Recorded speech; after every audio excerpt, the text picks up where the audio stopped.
see the outside, but white lies turn to purple elephants. How many times will I have to tell you it? I hope you know how to live with it, cause it's not going away.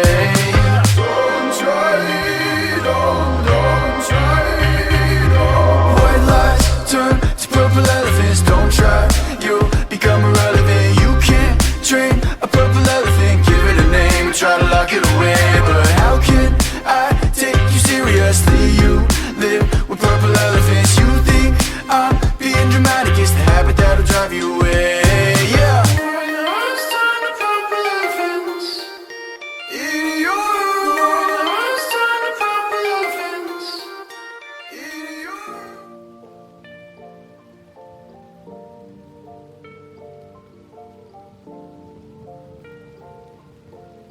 Hello there, and you are there, and I am here again. This is Killin Time, episode 30, and as promised in the last one, this one's more a look at the other side of the coin, where we looked at Sandra Lean last time. Going to have a wee look at Scott Forbes. Not only some of the claims that he's made about himself and his interaction with the case, but some of his behaviours online, some of his more recent behaviours online, and some of his more recent claims, which, quelle surprise, turns out to be absolute nonsense. So we're going to have a wee look at that today. It won't come as a shock to anyone who has been watching these videos that I think that Scott is a liar and a fraud, and I've been showing it over the last year. There are some new listeners, shall I say, so it might be a little bit news to you, so strap in. I'd say I've noticed there was a lot of new listeners and a lot of new subscribers from the last video, so thank you for that. Welcome. Leave a comment down below. Share the videos, and we always say, don't be a Derek. And sarcastic thumbs up, guys. We click it once, click it twice, click it third time, and we all know it's sarcastic. But anyway, sidetrack from that. Welcome regardless. Scott Forbes is a fraud. He's a liar, and he's been lying about his profession, he's been lying about his involvement in the case. We'll go over some of the stuff that we've already shown before in this video and kind of recap everything, but I want to get to the root of all this when it comes to this Walter Mitty facade in terms of Scott Forbes. Now, really, when it comes to Scott Forbes' professionalism, there is none.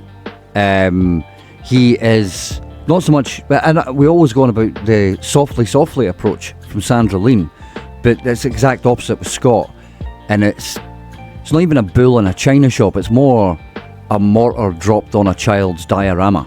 He has no grace whatsoever about a lot of the things that he tackles. I don't agree with him on a lot of the things that he talks about, but especially when it comes to stuff like this, because I think he's a liar and a grifter, and he's trying to make money out of a murdered schoolgirl's case. He might deny the fact, but that's why he's here, really. And that's just my opinion, guys. Just my opinion. I think I've done a good fucking showing. He's showing that he actually does know what he's talking about, and he's lied constantly. And again, I will show them something here. But as I say, it might come to a surprise to people that listen to this, that Scott being a fraud.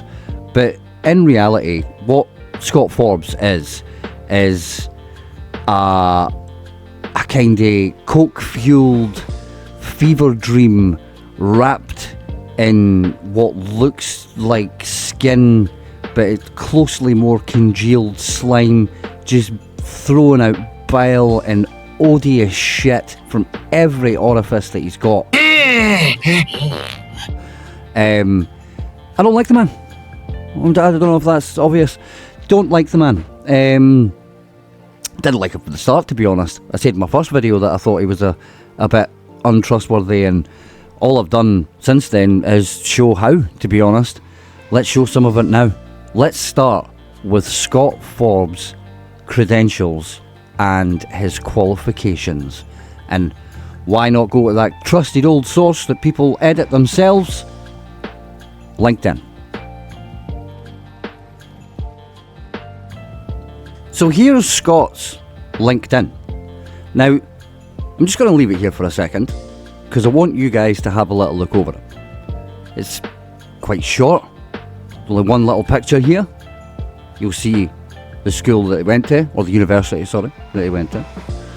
And the qualification. And something else. Does anyone see what I see? Do you see what I see? Do you see what I see? That says 2007 to present. Now what could that possibly mean? Well, to me, a layman, that should have the end date for when he finished his qualification. Should it not? And it does not. So, is that Scott, by admission, saying on his LinkedIn that he did not qualify and did not finish that qualification? Otherwise, there should be an end date there, like any other qualification on LinkedIn. Why is there not an end date there, Scott? Is that because you didn't get signed off? Now, we have been shown why you didn't get signed off, Scott, haven't we? And we've spoke about it in a video before. Now, let's just go over it again quickly so that new people to this can understand where your lies have all begun. So let's quickly read this out again, and we'll start from the start. Man reported the alleged threats to Central Scotland Police, who are investigating. Meanwhile, Kelly has raised a civil action against Forbes, Scott Forbes, at Stirling Sheriff Court. Sheriff William Gilchrist granted an interim interdict which bans Forbes from contacting or threatening Kelly and making false statements about him.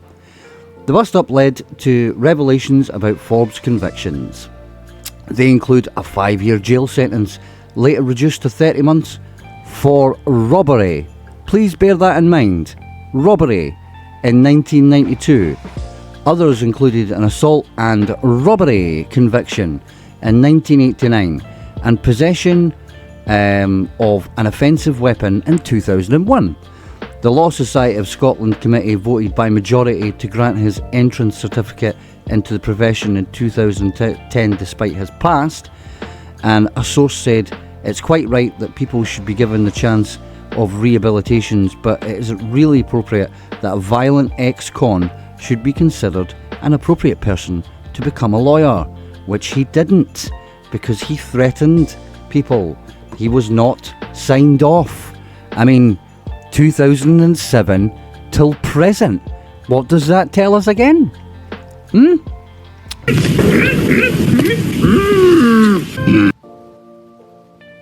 Didn't qualify. Didn't happen. He's not a lawyer. That's the simple fact of the matter. And another little bit of proof that we'll put up here is if anyone was to go onto the Law Society of Scotland and search for Scott Forbes, you will find nothing, because he's not there. He's not registered. Going to go to show how his timelines don't make sense either in terms of his involvement, but for a particular reason, which again I'll get into. But just in terms of the little thing there, I ask you to keep in your head, robbery. Now, Scott Forbes is often accused of trying to, as he says, line his own pockets. But there is a little thing that he said which doesn't really match up with his own criminal history, and is a bit of a cop-out and a rather shite lie. So, can I just play this little clip, please? I'm doing nothing for money. Anybody that knows me tells you when I was young I was raised, but never for money. I'm not saying I never got money, but whenever the thing, right? So they discredited me, he's an ex-con. And obviously he was a bit raj and he committed all things, but not for money, apart from the robbery fucking charges that he's got. Was that not for money? What was he doing that for? Banter. What a fucking liar. I mean, even if you the claim is that he doesn't do things for money, but his criminal past is him doing things for money. So it's because he doesn't expect anybody to actually look into it.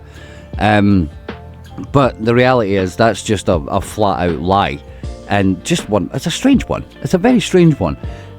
One that didn't have to be made if he was still want to try and argue his point, I would say. But it's because he's not got the intelligence to go on his feet.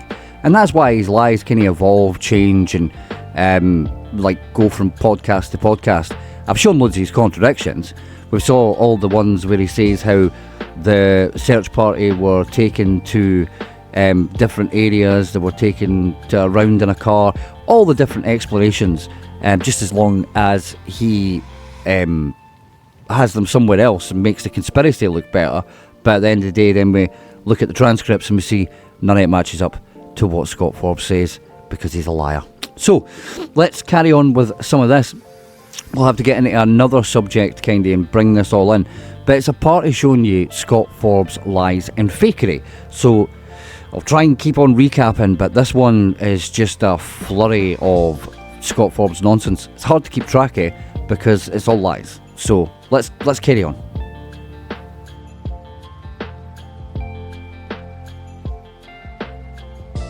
Well, what I want to do is go back to, I want to try and find the earliest involvement Scott Forbes puts himself in with the case. So for that, we have to go back to the first interview with 5-0 before the walkabout to kind of get there. So let's watch that little clip just now and get a rough idea where we're starting from.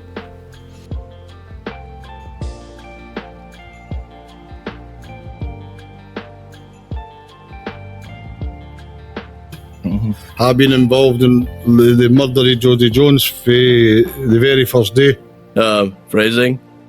For the first day it happened? The very first day. Listen, we were at an adult education centre called New Battle Abbey. It was residential. Right. Very much like an open prison. Right. People with heroin addiction, cannabis addictions, people who've been in trouble. You go and reside there and you study, and it gives you an access to university. Right. So we were studying there. We graduated on the Friday, and I left and went back to my flat in Leith. There was a young boy there called Mark Kane, a very, very clever, very intelligent young boy, but very disturbed. He had a tutor called Kate Smith, Dr. Kate Smith, who I knew, and she asked me, when Scott, look after this boy when you're at college, which I did. Listen, I was quite close to the boy in a different way, you know. I think I was 35, he was 20, you know. Right. So you're looking after him. So like a kind of mentor, almost. So Scott Forbes places himself in the first day because of his association with who he thought was a suspect, Mark Kane.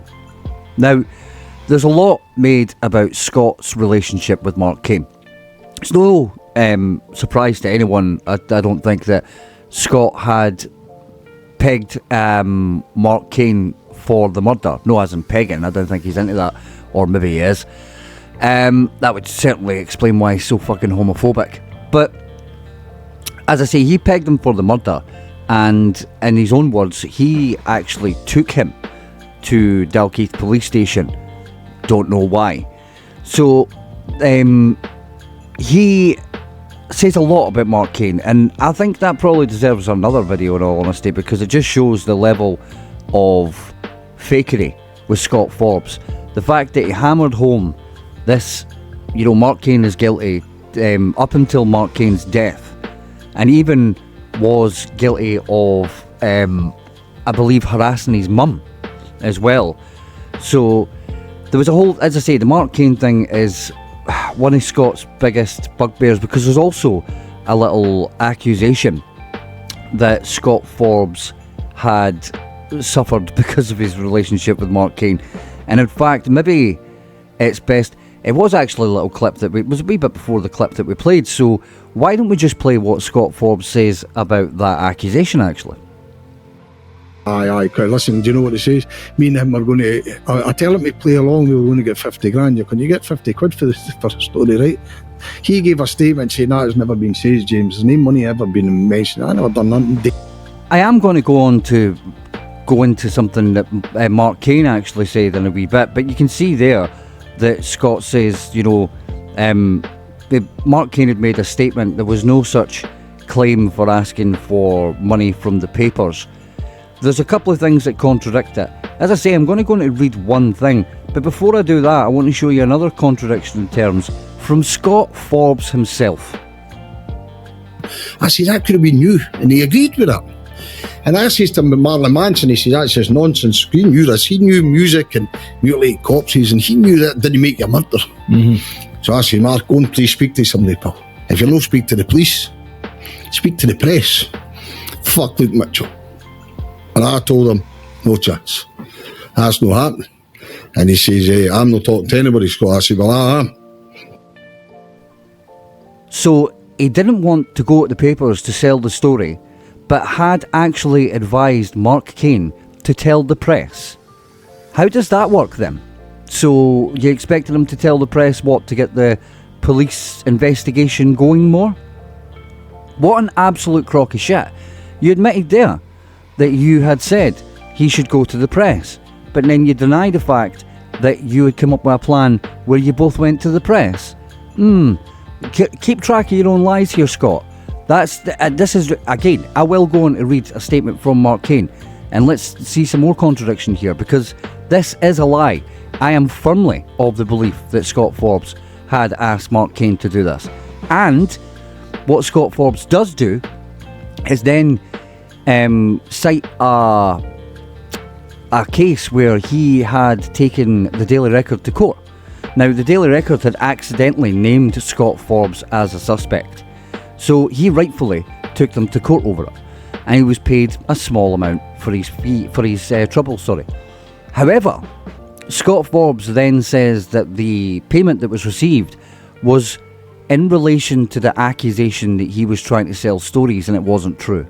Now, for once and for all, that's not what happened, Scott. You took the Daily Record to court over a false accusation, but it wasn't anything to do with the money. Let's go on and read a wee bit more about that. Let's see what Mark Kane had to say about Scott Forbes. So this is a rather long statement from Mark Kane, who posted under the name Mr. Rabbit on a forum where a lot of people talk about the Luke Mitchell case, and he goes into everything, and a wee bit explanation in depth for himself. So let's go through it and see how that matches up with what's been said about him. The guy's not here to defend himself anymore, so these guys have used him as a kind of straw man in their argument here, and it's just fucking ridiculous. So, in Mark Kane's own words, Sandra Lean is a bully as well as a liar. I was one of the so-called accused. Not a shred of evidence against me except a statement from a man who has a severe criminal record that has since came to light. I knew all about it from the start. I knew it would eventually catch up with him and Sandra Lean. Anytime I contacted her on the Luke Mitchell is Innocent website, she got right onto her cronies, and I would receive death threats over the phone, be visited in public places by He-Man with long and harsh criminal record, who would, I think it's supposed to be harsh criminal record, we'll say, who would make threats against me and my family. He even went to my mother's door.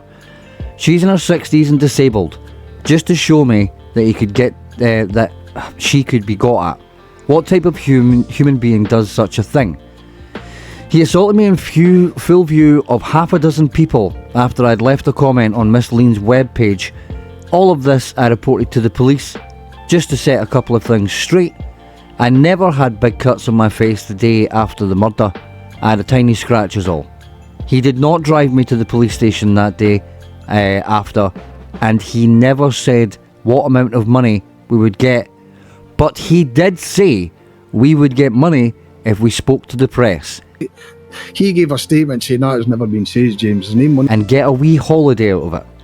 I never wanted anything to do with it, as it was sick.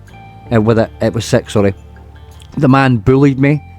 He got a holiday out of it as the Daily Record, there we go, accidentally used his name as a suspect, and he got just over $1,000 in damages. I have never received anything for the mental anguish myself and my family have been put through. I think he was merely a puppet in Sandra Lean's games, which have now come to a head, but I'm still stuck with the totally untrue accusations against me, and haven't even received a sorry, let alone anything else. I knew about his criminal past, but I never mentioned it. I never spoke to reporters, which he wanted me to do. He used to make jokes about it, and him only ever brought it up. As you know, it was nearly 4 years before he came forward after a falling out between us. The police didn't take him serious, and he gave a High Court statement, and is all lies.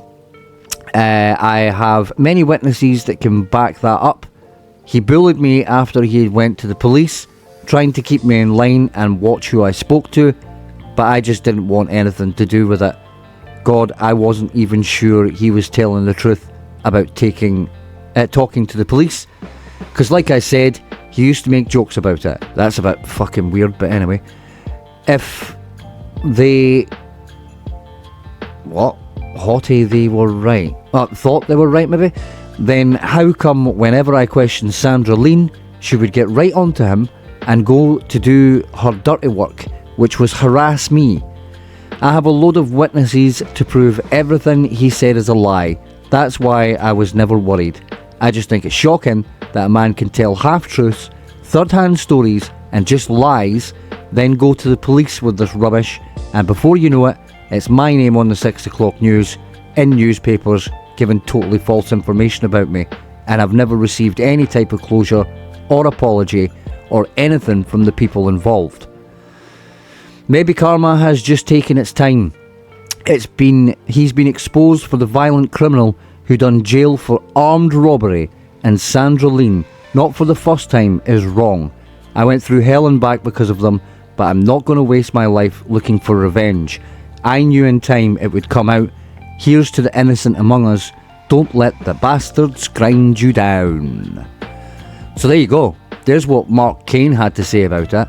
And I think he does go into quite a lot of depth about what went on.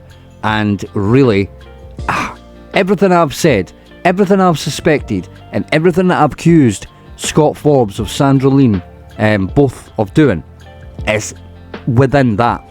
Did you notice that? Sandra Lean also, you know what, we'll put it up again, said how Scott had stalked and harassed people. Here's Mark Kane saying it happened to him. Now, you can say that that might not be true. Maybe Mark Kane's not telling the truth. Maybe Scott didn't harass him. Maybe it's just made up by Mark Kane. Fair enough. That's a point. However, when Sandra Lean then admits after the fact that Scott was stalking and harassing people, do you not have to pay attention to the original accusation? I know Scott's doing it. Scott has said, or as he puts it, he doorsteps people, which is turning up at people's door and harassing them. And to find out where they live, he's had to do a certain amount of stalking to get that fucking address. So, what have we got here? We've got a guy pretending he's a lawyer, who stalks and harasses people, assaults people, makes up lies about them, and then gets notoriety online, and he's believed. But he's believed because he also backs it up with the little evidence that he can, and what he can't, he fakes. Now I'm going to go on to show some of Scott's faked evidence going on here. But this is where we are right now. So let's take stock of this. Scott was there from day one. Scott pegged Mark Kane as the killer. He says that the accusations against him selling stories were wrong. Mark Kane says they're correct. Now remember, what did Scott say about what Mark Kane said? He gave a statement saying that has never been said, James. There's no money ever been mentioned. I never done nothing. So even in death, Scott Forbes will fucking lie about you. What an abhorrent piece of shit this man is. He, even in these videos when he's talking about Mark Kane, it's not like it, you heard him, he's no regrets. He's no regrets. No regrets for making that man's life fucking hell and torturing his mum. Even after his death, his mum was cut up about all of this because he was named on Murder in a Small Town. All Scott's fucking doing. And again, he's not in any way regretting or feeling sorry for what he does, because he doesn't care about anybody but himself.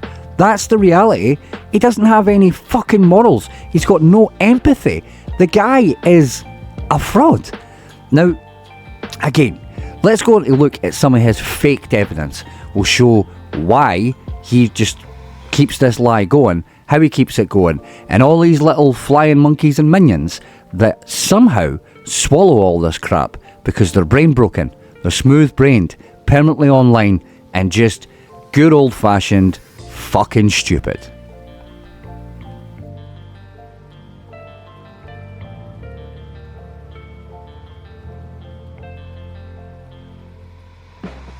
Of course, when I talk about the minions of Scott Forbes, it doesn't relate to the public. A lot of what the public will see will just be consumed through the podcast, because at the end of the day, like I've said before, not everyone's brain broken and permanently online, so they don't catch all of this. However, Scott does like to post online, and I mean, the recent kind of fakery it's not a new thing. Obviously, we've got the photos that were apparently of Alan Ovens and Craig Dobie, which turned out to be a deceased gentleman called Joe Warbaugh, I think his name was, and another gentleman called Dave McClellan, sorry, respectfully. Yes, so those two people weren't related, and those photos were given out by Scott Forbes. Well, in fact, actually, I know one of them definitely was. The other, no one admitted that it was Scott that gave them it, but at the end of the day, that's where they get all their info from, and he defended the use of the photo by saying it looked similar and someone had doorstepped Craig Dobie the couple of days previously and thought it was the same person. So he was admitting to people doorstepping folk for him as well. But anyway, so that's kind of a little bit, for the people who are new, that's an old one that Scott had faked, putting up photos of innocent people claiming they were related to the case. But round about the same time as well, he did put up a post, putting context there for Craig Dobie lying under oath, where he put up two pictures of evidence of that fact.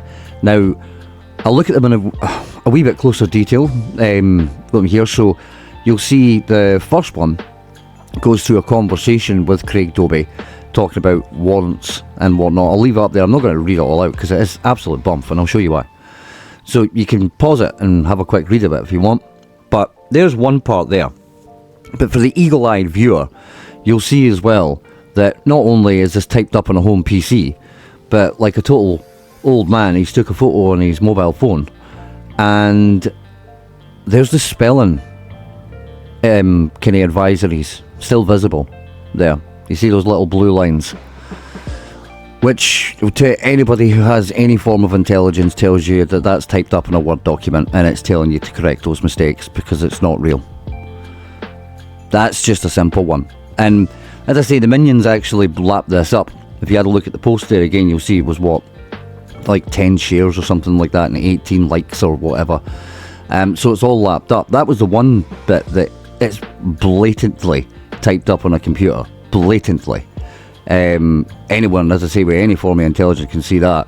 But here's the other one as well, which goes on to kind of tell the story more. Again, pause it if you want to read through it. I'm not reading through Scott's made up nonsense.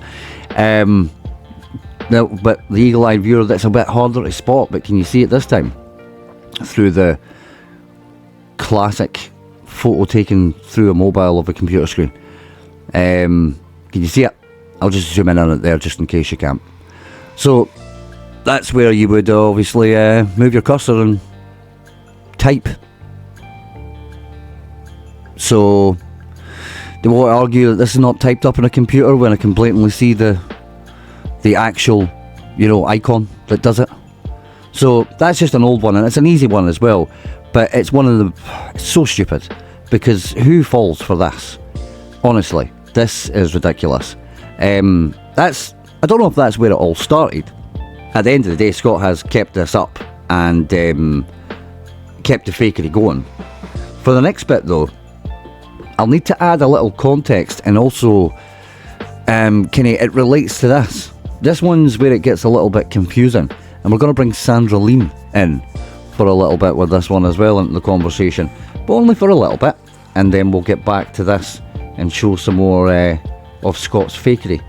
But this is a good starting point, so we'll start there. So, to give this a little context before we get into the main bulk of Scott's fakery, there was an incident at Sandra Lean's home. Now, I'll be absolutely honest, I can't speak to the validity of this. It could have happened, it might not have happened. There's certain things that make me think it did, there's certain things that make me think it didn't. I'll go through them. However, I will be honest, if it did, I say this would happen eventually. So, again, I've no sympathy. I do not have any sympathy, but I'll explain why. So, or I'll get somebody else to explain why, actually. I've got a wee thing to show you. So, anyway, Sandra had put up... Now, this before I get into this, actually, she does not name the person. But I'm not going to name the person. Simply because it's blatantly obvious who she's talking about, and this is the way she works. If she doesn't outright say something that can be deemed as negative, then she's not done anything wrong. Because she's a narcissist with some strange belief that she is in the right all the time. Anyway, let's get into our chat. Just after midday today, just 10 minutes after I'd gone out to my bus to take some measurements, a car pulled across the back doors of the bus. The driver called out Sandra. When I looked up, he demanded to know if I'd given his medical records to Scott Forbes. I assured him I had not. He insisted I must have because they were in the case papers. Again, I assured him I had not. After a further few minutes of the same, he turned and drove off. Okay, so for clarity, I have had no access to the original case papers since January 2024.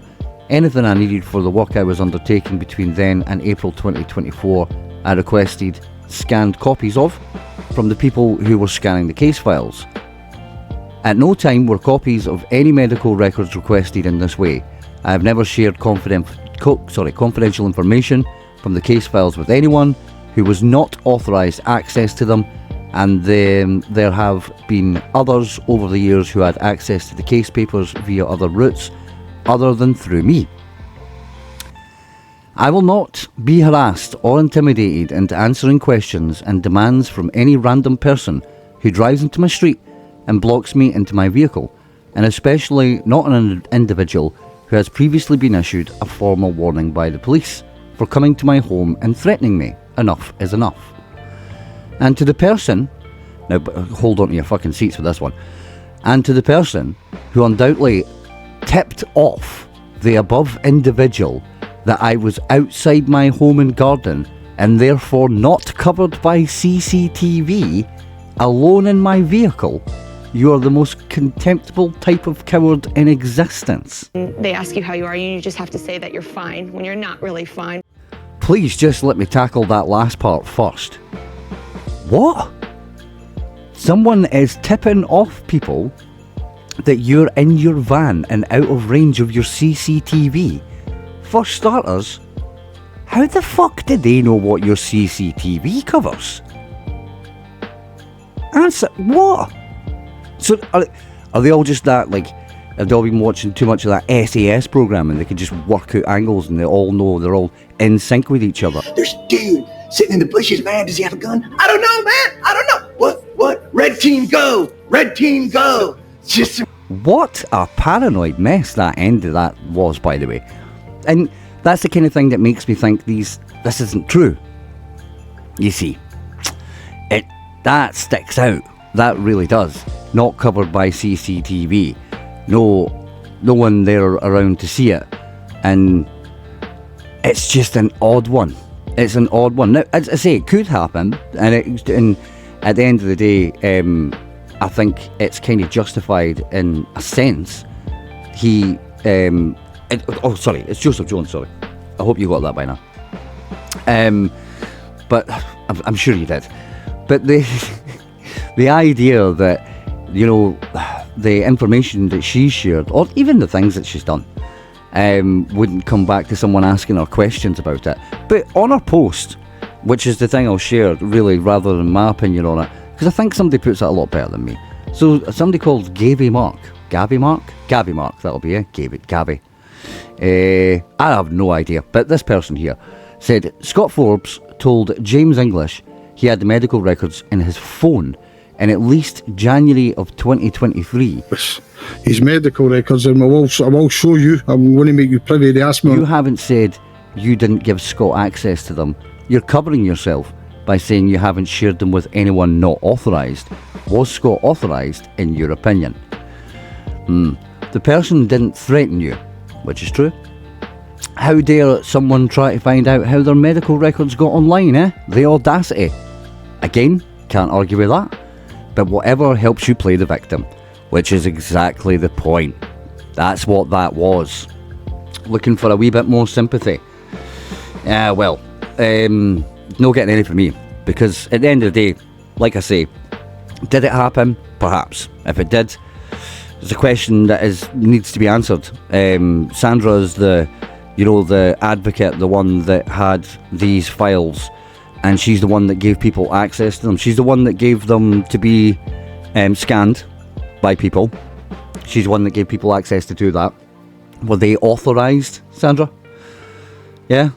Are they authorised? And who authorised them? You? Is it kind of like you can decide who looks at the papers because you were in charge of them? Because you let them do it. So, did you do the same with Scott? Now, you did, didn't you? Scott got all these papers, didn't he? And I'm going to go on to show him talking a little about it and a little bit about the timeline for when he got these papers, when he got involved with this case, and all the other things that he said about this. Because this brought around some rants and some spiel from Scott Forbes, which does not match up, does not make sense, either with what Sandra's saying, what he's said previously, or just the general timeline of even his little fake qualification here. So, that was the context. Now let's break everything down. What Scott's revealed after this, what Scott's done in the time in between, and the fake stuff as well. I do want to show you the fake stuff, and I'll break that down both critically and simply to show you that this man is a liar. And I always had doubts with the case. And 2006, I met Corey Mitchell, Luke's mum. And a criminologist called Sandra Lean, Dr. Sandra Lean. She's a criminologist. She was at Stirling Uni doing criminology, and I was studying law. Right. 2006, or 35 boxes, I think it was, if I remember the number correctly. It was over 30 boxes of case files got brought to my flat. I turned my spare bedroom into an office, Luke Mitchell's office. I was studying law. I went to the late Bill Stewart. He's an author, a legal author, who wrote books on delict and criminal law. And I explained the case to him, and he explained, Scott, get the judge's charge and what the judge says during it, and then start working your way back. So that was 2006, 2007. So there we have Scott admitting himself that he was given the files in 2006. Now, his qualification starts in 2007. He says there 2006, maybe 2007. Scott likes to say things like approximately, so no one tries to nail him down when he can't repeat the same lie on a different chat. But really though, this, if we keep track here, so 2006, he's got these boxes from Sandra Lean. Let's go on to see something else that he says in this chat as well, with 5-0. I think 2010, 2007, I think I started working with Miscarriage of Justices in Glasgow, Paddy Hill, Birmingham 6, his organisation. Yeah, because the office was based in Carrollton Studios, wasn't it? Yeah, that's right. That's where I'd rehearsed, I remember the scene, Barney was telling me about it. They've moved for there now. I think they've moved, I think they've got a bigger office now. I don't know where they've moved to, but they've moved. And so I started looking in there. I got a legal aid traineeship in 2010. I had to go to the Law Society and explain my past. And I had 2 brilliant references. I don't want to bring any people into this, but a night to the realm for Leith. A night to the realm for Leith. A night to the realm for Leith was very kind to me after I graduated and congratulated me, son, where you've come for. And so I had a brilliant reference. When I went to the Law Society, I argued my case. I was a reformed character, do you know? So I got a legal aid traineeship in Glasgow, and the first case that come in the office was Luke Mitchell. Was it? Aye. Aye. Through design, obviously. Oh, right, aye. So Because I'm just thinking that was by chance. I'd have been fucking mental. I've got 30 bucks. He's a crime case in my flat. So A lot of fucking things happened in 2006, Anyway, he's no good with dates, but if we look at it from the fact that his qualification came in 2007, or when he started, then the dates are off there just now. So his dates don't make sense with when he met up with Corinne Mitchell and Sandra Lean, unless they gave him the boxes as the custodian. They gave him the boxes a year before he started studying law. Anyone? It doesn't make any sense. I wish there was sense. Where did all this sense go? So his dates are wrong. But what also needs to be pointed out as well is he is still not a lawyer, but even if we take that out of the equation, at the time he was a law student. Law students are not given 30 boxes of a case to work when they have no qualifications in the fucking thing right off the bat. This is a lie. The reality is Sandra Lean gave him access to these files, and this is just me speculating, but I'm going to go as far as to put it here. I think what's happened here is they've found each other as kindred spirits. Now, Scott's probably been looking to get into his law degree, and then Sandra and himself have kind of, in this relationship of falsehoods, have decided to use each other for what they're good for. And that's what I basically think this boils down to. Now they have to backtrack, retrace, kind of make up this other backstory, when in reality I think they were just looking for some form of qualifications to get them a bit notoriety and make it look like they were serious people. Unfortunately, it didn't work out for Scott because he didn't get signed off after threatening people who wouldn't sign him off of his traineeship. However, there's one more thing I want to add here. Scott pretending he is a lawyer. This is a big bone contention for some people that I actually keep on bringing this up, but I just want to, not once and for all, because I'll talk about it again, I'm sure. Can we just show one other little clip? But it's 17 years I've been involved in this as a boy for the street first and foremost. And then in 2010 I became Luke Mitchell's lawyer. So I've had access to the 36 boxes, I think it is. And to quote Scott Forbes' own words in his letter to Luke Mitchell, Scott stated, "Firstly, since 2011/11, I wasn't asked to be your lawyer. I was asked to put some like into a dead case. The lawyer registered with the Law Society came to you much later." So, that was a fucking lie on James English, wasn't it?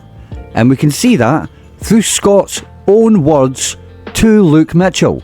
He is continually telling people he is a detective lawyer, an investigative lawyer, a lawyer in general.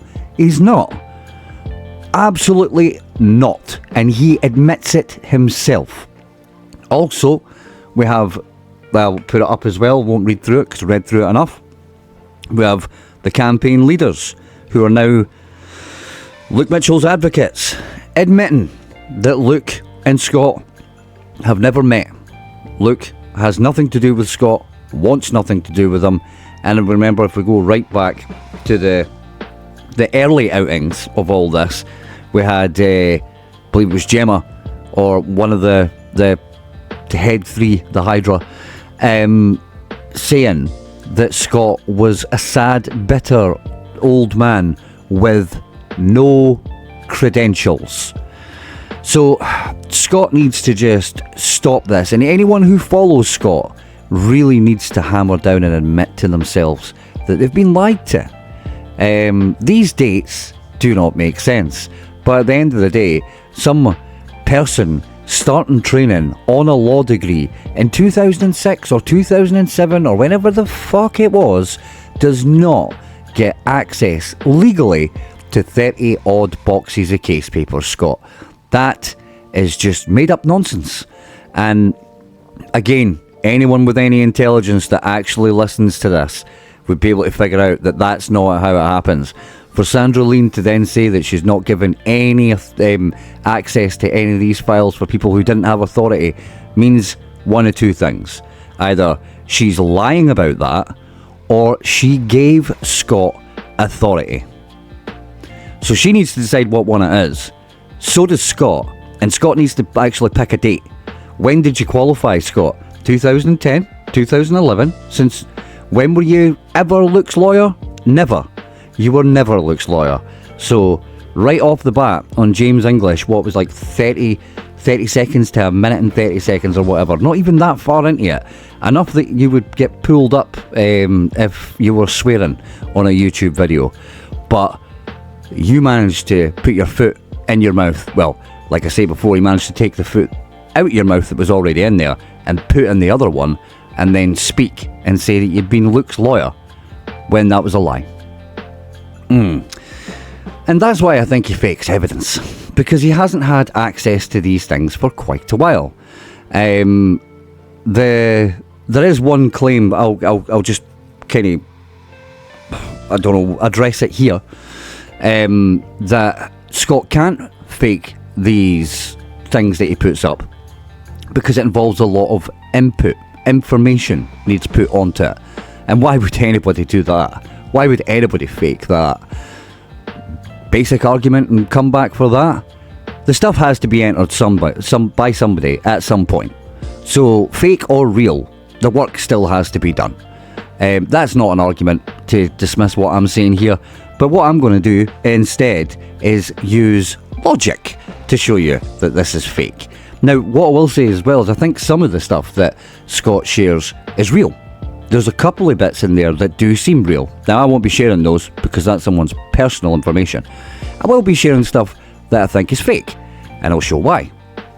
So, I think what he does is put a little element of truth in it so that people swallow the rest of the lie, and I'll break it down going forward as well. So don't get me wrong, Scott lying is nothing new to this channel, but we could list the ones, can't we? There's the knife in the skip that he claimed was a Bowie knife because he had said that Joseph Jones carried a Bowie knife everywhere he went. So it was a Bowie knife that was found there.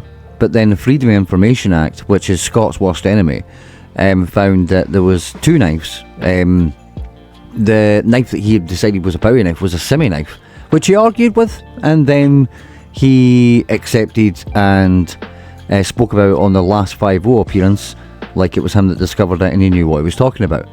So there's that. There's the police members that were related to the family, obviously, which were different from the names that Sandra Lean had given. There was going right back to the start, I think the earliest lie was a Jodie Jones being present for when her dad committed suicide. Right back there, stealing bottles of vodka and adult parties, all the way back to his book, where we started uncovering these lies. So there was something that came recently, however, which we spoke about in one of the videos, in which Scott Forbes claims that someone else witnessed people at the end of Rowan's Dyke Path, and the witness in court, Andrina Bryson, had taken the place of someone else. So the post that we had shared a little while ago said, statement to be taken from Bill, who had said that his brother had told him he had seen a young girl and boy who were arguing at the New Battle Road end of Rowan's Dyke Path. Result, it was established that Bill was Mark Bryson, and statement taken from him. Now, Mark Bryson was apparently Andrina Bryson's brother. So there was that, but Scott always likes a little chat, and one of his friends on X had asked, didn't you or Dr. Lean say it was Bryson's husband that saw the youth at the entrance anyway, Scott, and not Andrina Bryson at all? Another one who should be recalled to give a statement and to take a polygraph. Scott handily replied to that with, yes, Alan Bryson. His family were close to the Walkers. They were in Judith's house day after the murder. Alan, at the time, had serious drug and mental health problems and were advised he'd seen a couple, and his wife then said she'd seen the couple. Her photo ID is a sham. There's two different stories, guys. Was it her husband? Was it her brother? It didn't happen, but there's a lie. There's a lie and just him contradicting himself, because again, he doesn't keep up with his own lies. So whoever's buying it at that time will take that on board and go away and tell other people it, but in reality, it's utter bollocks. As I say, Scott, I mean, you see there, the line about being Luke's lawyer. There was another post, actually, I'll put it up. Where are we here? There you go. We are working on a couple of things pertaining to police perjury. That's my thought about A. Bryson. Liar! Oh, you don't fool around, do you? What were you working on, Scott?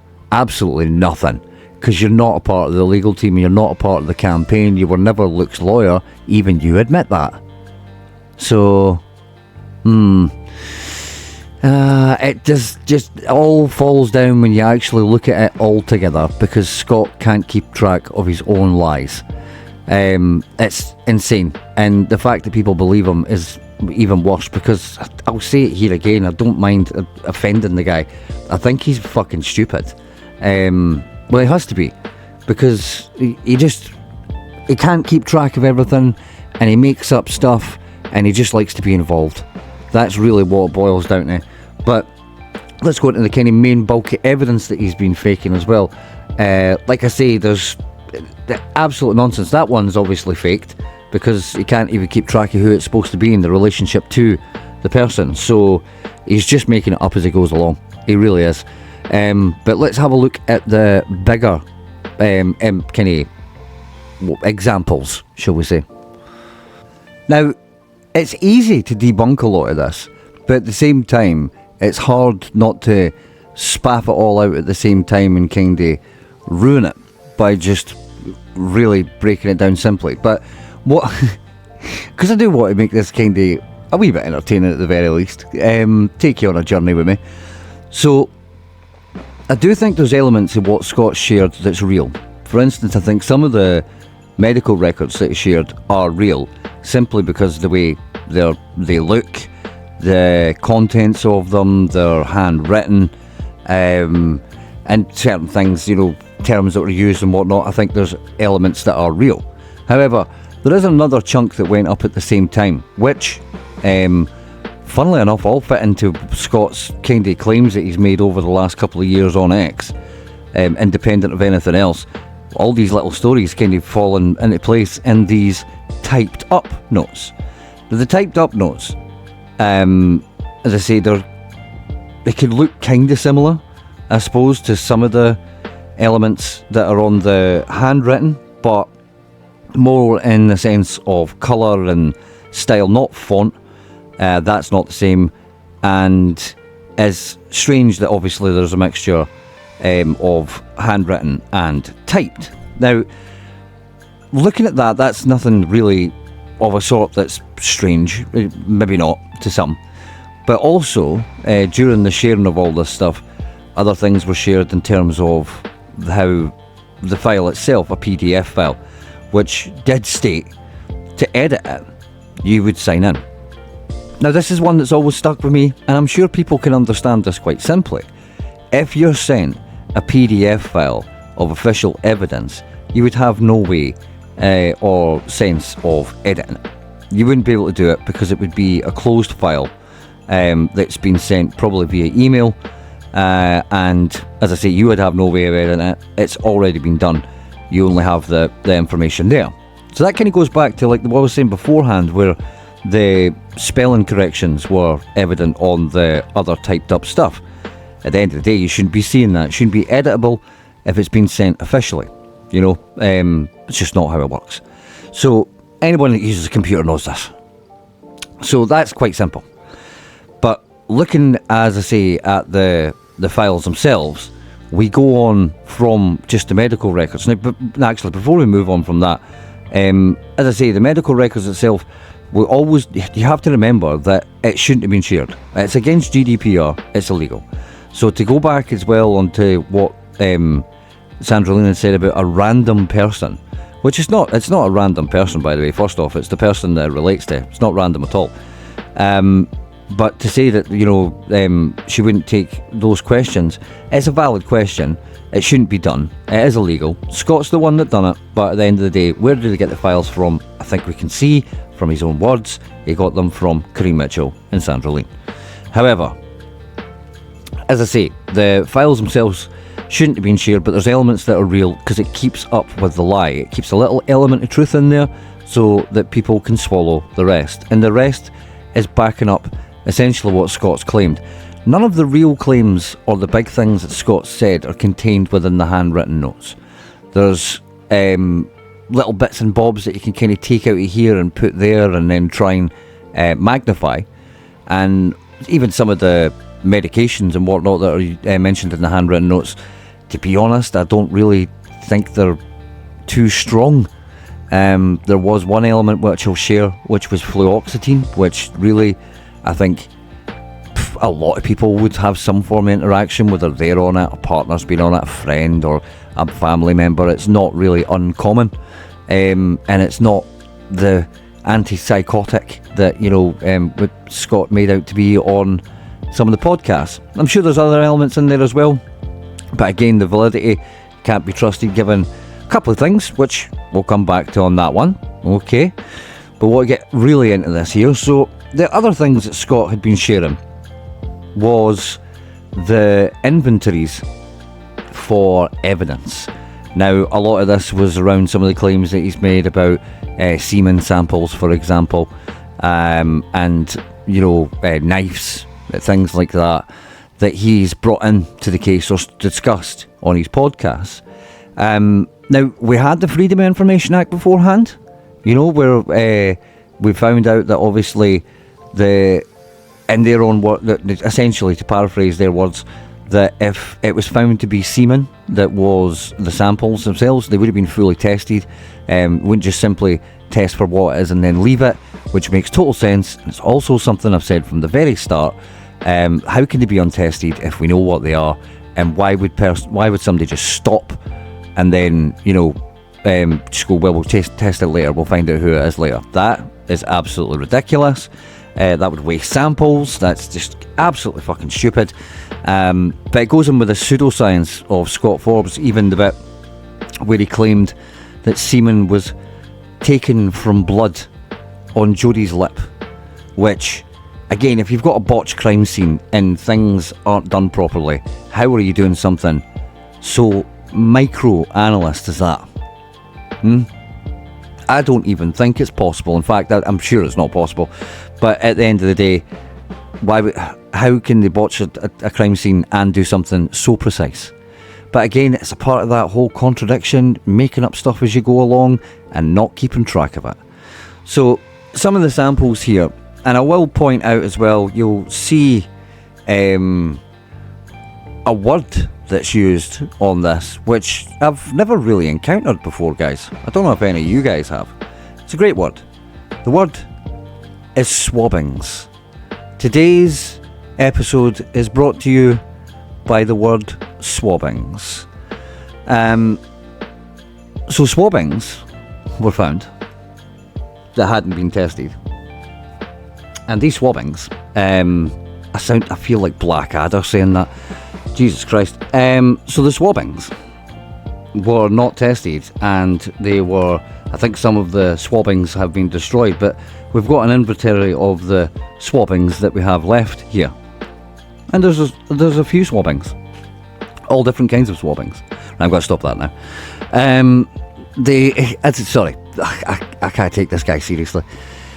If we look at some of them, there's a couple of different semen samples and whatnot, but at the end of the day, I don't believe the validity of all that.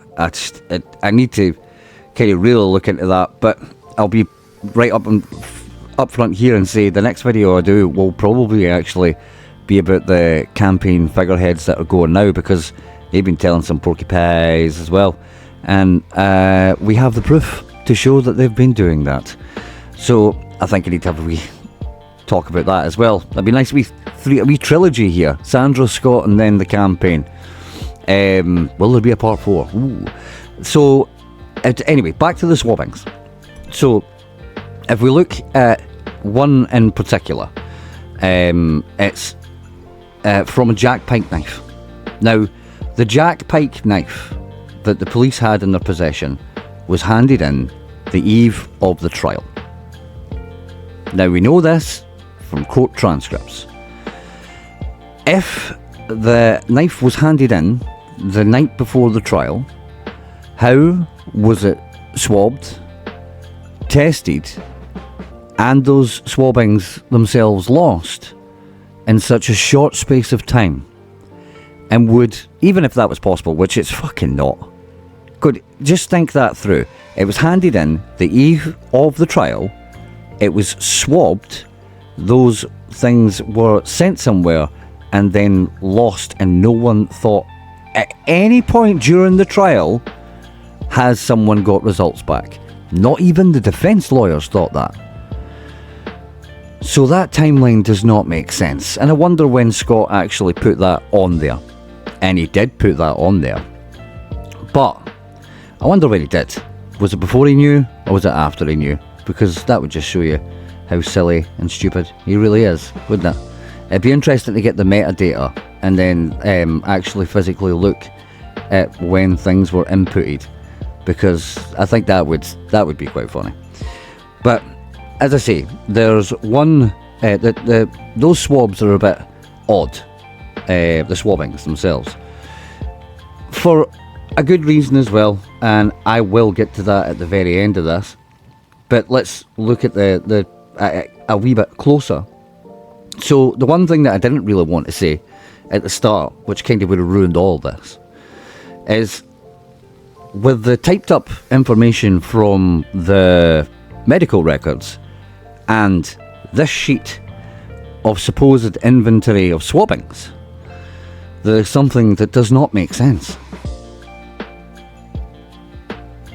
And like I've done before, what I'll do is I'll leave it just for a couple of seconds and let you look at it with your own eyes, and you can say it out loud, and then I'll say it as well. So just keep on looking at it. Tell me what's wrong with that photo.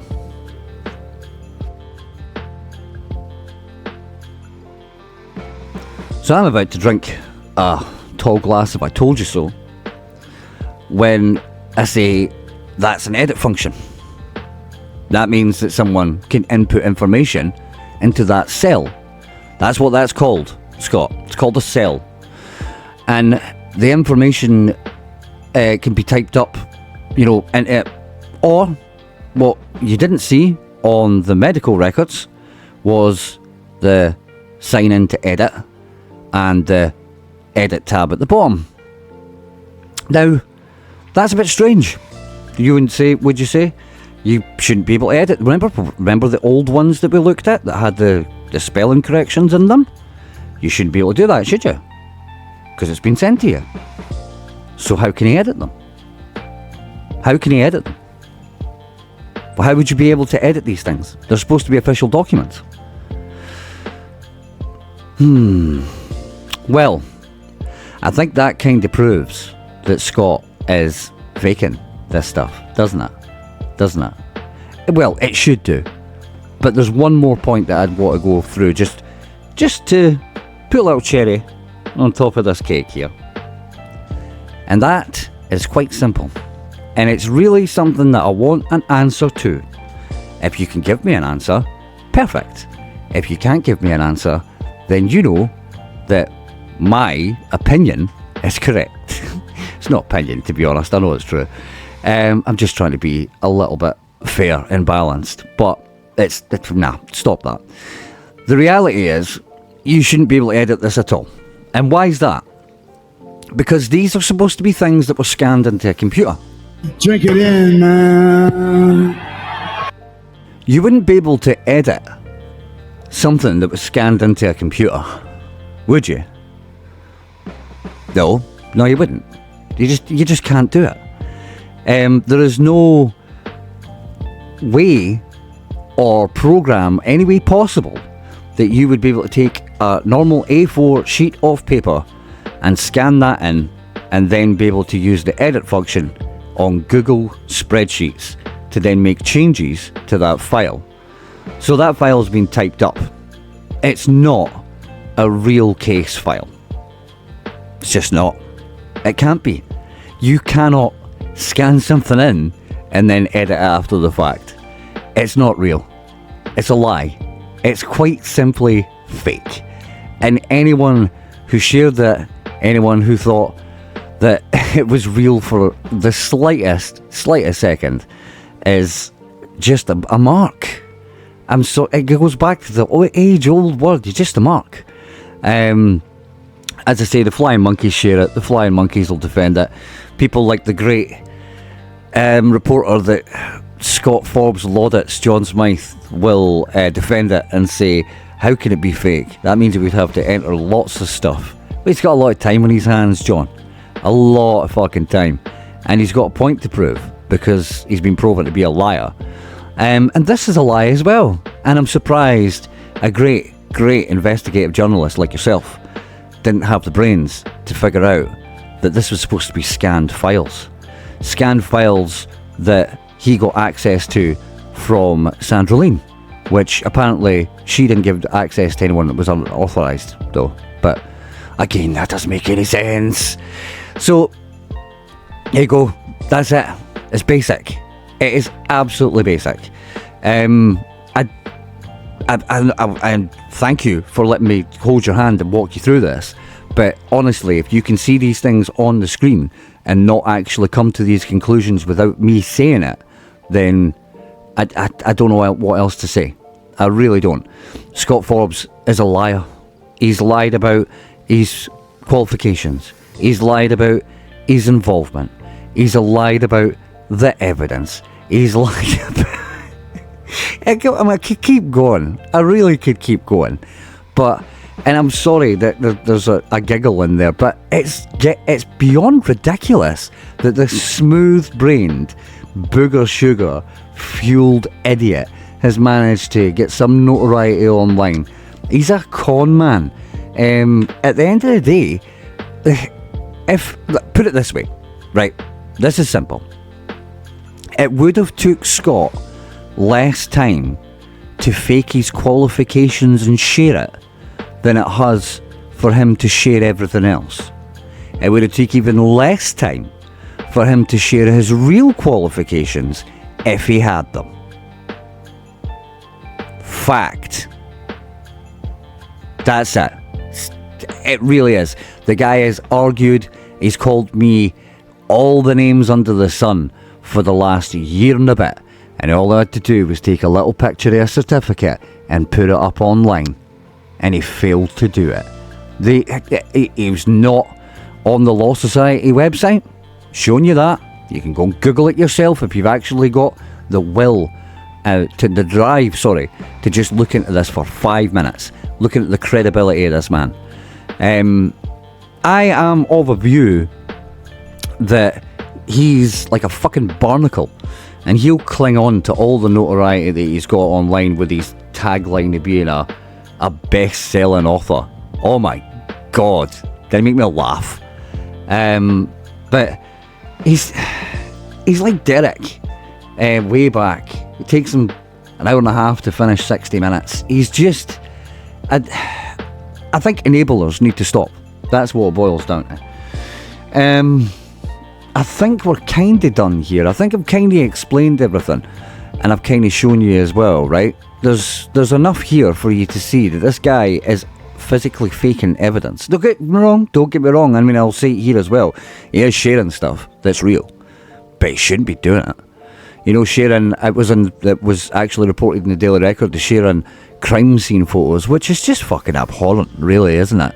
All just so he can feel like he's winning an argument. He's just scum. But then sharing medical records as well. Again, highly illegal, not supposed to do it. Now, he does say in the James English podcast that people want him to put stuff online, and he can't do that, and he's not willing to do that for people online. But he surely changed his tune when he started getting called out for his shit, didn't he? And then he starts throwing up stuff and making up more stuff. Again, I'm not sharing the crime scene photos here. I've had a little look at them. I've had a look at them with high saturation. In fact, actually, have I finished here? Let's have a look at one more thing. This is just a random encore here. Let me just show you a quick clip. Here, there was a wee line of blood along the wall, right? Genuinely had a bigger nosebleed and sparring. So where's all the 5 litres or 6 litres of blood? They never ever found it, right? I'm not going to just go right into this because there's a lot of science involved, but let's just be really quick and put it in layman's terms here. Scott's belief that all blood drains from a body is uneducated and stupid, misguided and a lie. The idea that all the blood would drain from a body, I mean, how then is the liver mortis? Because that's what causes it. Blood. But anyway, the science is absolutely stupid. It doesn't make sense. It's so Scott can try and place the murder away from the scene. He argues against arterial spray. We won't go into that too much, but we do want to look at one quote. I'll just quote it. Again, transcripts are coming up, so you get to see this all. But someone giving evidence here on the stand, professional, asked the question, and when she finally lay, there was a good deal of blood that was found. And the answer, there was, yes. So even when you just look at just a line for the transcripts, just a random one-off line for the transcripts, contradicts exactly the story that Scott's been telling on every podcast and online. But it's just ridiculous. It really is. The guy doesn't know what he's talking about, but he's extremely confident and willing to do it. So, well, is that us? One more thing. You know it's not, eh? You knew it wasn't. You know by the fact that it's like this is like Lord of the Rings. I'm gonna have so many times where you think this one's gonna end, but I saved the best bit for last. I saved the cherry on the cake was the fact that those are supposed to be scanned files, and the fact that you shouldn't be able to edit a scan file. But the argument that people will come back to is, well, it was a digital file that was entered by somebody who worked on the case after the fact. And the simple argument to that is, well, you still shouldn't be able to edit it. If it's sent to you, a PDF file should still not be editable.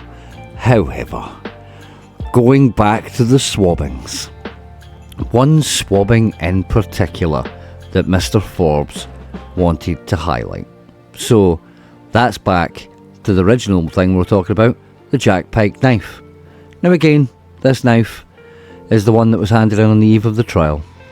And what Scott had done is put up online a particular thing talking about the knife. Now, he had said that the only missing knife in the case that was known to the police was found in a skip, all that kind of nonsense. But he talked about the swabbings. Here we go here, see? Swabs and swabbings. The swabbing of Jack Pike knife and handle 9F. Swabbing of the semi-knife blood 16A and piece of knife swab 199 A there obviously as well, but the swabbing of Jack Pike knife and handle 9F. And then what came about was Scott's worst enemy, like we spoke about before, which is a Freedom of Information Act. So let me just read for this right away. Please find below a response to your correspondence dated 18th of November 2024 in which you made the following request under the Freedom of Information Scotland Act 2002. Is it possible to confirm whether the production 9F, a Jack Pike fishing knife, was part of the productions tested by forensic services in the case of Jodie Jones in 2003 or even 2004? If this does exist, are you able to confirm when it was received by forensic services? Are you able to describe the knife? And as a general question, Are you able to say whether forensic services would have been provided any items for testing in a case where an individual had already been convicted of the crime in general? So, response. The Scottish Police Authority has considered your request and can confirm the authority does not hold information. The detail provided in your request does not correspond with any forensic services item number for productions examined in this case. In the terms of your question regarding forensic testing of items where an individual has already been convicted, the Freedom of Information Scotland Act 2002 allows members of the public to seek access to, and it carries on, but it's not really related to this.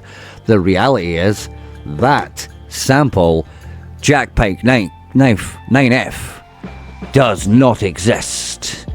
Scott is a liar. And with that, I will ask you folks to please share this story, not even the video. Just let people know Scott's a liar, and there's a Freedom of Information Act that proves it. Like the Freedom of Information... I can't even speak. The Freedom of Information Act that proved you were lying about the Bowie knife in the skip, Scott. So, another one. Another lie proven when you actually ask the right people the right questions. Maybe Scott should employ some of these techniques and he can mould his lies a little better with some more truth. The reality is the Jackknife 9F was not swabbed, does not exist on your list of inventory of swabbings, and was a lie, Scott. And you thought no one would find out because you just blurt shit out online thinking that everybody will swallow your shit. Not happening. Scott's a liar. Do have a little treat for you at the end of this. I hope you appreciated Sandra playing us out last time. So, let's have another little treat. Thank you very much for taking the time to walk all the way through this and entertain me whilst I dragged this out. But the reality is, I could have just buried the lead there. You have to give me that. That was fun, wasn't it? All the ways in which Scott's a fraud in, about an hour and 20 minutes or so. And the thing is, I mean, the deception's even down to little small things, to be honest with you. I mean, there's the classic one we'll put up where he forgot to sign out of his Twitter account into what is his alternate account so he could defend himself. And that's the thing he mentions in it about, projection, but that's one of his favourite words, projection, especially in a way kind of fighting against any pushback that he gets. It's the fact that everyone's projecting. But I mean, here's another example actually where I'll just put this up very quickly, let you read that one.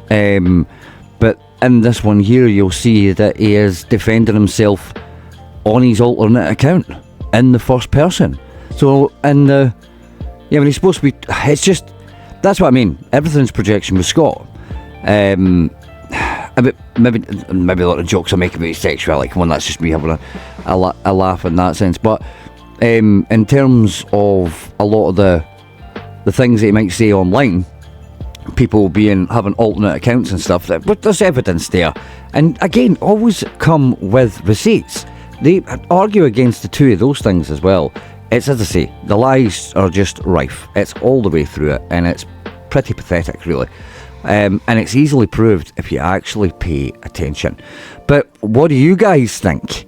Yes, what do you think of the faked evidence, shall we say? But yeah, fucking argue with this one, Scott. And I'll tell you right now what I'm going to do as well. I am going to make a full-length documentary about all of this. All of it. And I mean full length. There's still going to be updates, but I'm working on the background on a massive video to uncover everything and put it all in one place, and then people can do with it what they want. But we'll get on to obviously the way the campaign have been lying in the next video, which hopefully will be a bit short on these, because they've only got a wee bit experience. They can't have been lying for that long and to fill an hour, can they? Let's find out. But as we always say, thank you for listening to this video. Please, and thank you to all the new guys here. Just so you know, leave a comment down below. Subscribe if you want to keep up. Leave us a little sarcastic thumbs up. So again, that's click it once, click it twice, click it a third time, and everyone knows it's sarcastic. But like I say, you can follow us on X. I've managed to get rid of some of the goddamn bots that were on it. That is an absolute hellhole. That platform. Oh my god, it's just brain rotten, fucking racial slurs basically. But yeah, I managed to get rid of the bots and that. So follow us on X if you want. Leave a little comment, but do not be a Derek. I will leave you with this. But I will say, as always, enjoy the rest of your day. Bye. Listen. Listen. Listen. Listen. Listen. Listen. Listen. Listen. Listen. Listen. Other people who have been over the wall, friends of mine. They should have sealed that very quick. I could have been found in blood. I made that with my hands, and all the women would get scared. He's taking antipsychotic drugs. Oh, listen, listen, listen, listen, listen, listen, listen, listen, listen, listen, listen. Genuinely listen. And some of the trolls, by the way, came more details over this case than me. I love them. I didn't want to know all it, but see your blogs are brilliant. See the details on it, fantastic. But that's not going to help Luke Mitchell, and it's not going to help me smash the case. I kind of what I'm doing, eh? You know it. 100%. There's going to be smiles on my face when I say that, eh? Genuinely listen. Listen. Listen. Listen. Listen. Yeah. Yeah. Yeah. I made that with my hands. Yeah. Yeah. Yeah. I made that with my hands. Listen. Yeah. Listen. Yeah. Listen. Yeah. I made that with my hands. Listen. Yeah. Listen. Yeah. Listen. Yeah. I made that with my hands. Listen. Yeah. Listen. Yeah. Listen. Yeah. I made that with my hands. Listen. Listen. Listen. Yeah. I made that with my hands. And all the women would get scared. Genuinely, listen. I made that with my hands. Listen. Genuinely, listen. Yeah. I made that with my hands.